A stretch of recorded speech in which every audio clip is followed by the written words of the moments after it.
We were avid outdoors people. There was a hunting camp that we had about 20 miles northeast of here, Tundra. Kept thinking that, well, there must be some method that we could use to propel us out there. It started with a couple guys in northern Minnesota who wanted to get to their hunting camp easier, and they made a vehicle to do that.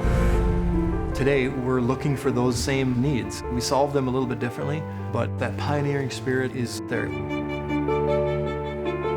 We are always looking for a better way. This company that started as Hetteen Hoist and Derrick in the mid-40s turned into Polaris in '54. I see the same DNA all the way through, the passion for excellence. It isn't just a job, it's my lifestyle. Naturally, through us being riders, we evolve the product. And that takes the customer insight, but it's also us going out and riding, and from that we say, it works, it makes the ride experience better, and then we go and we figure out how to do it and make it a reality. Polaris has an optimistic American viewpoint. We can do this. We can make that. We can successfully surmount all these obstacles in our path.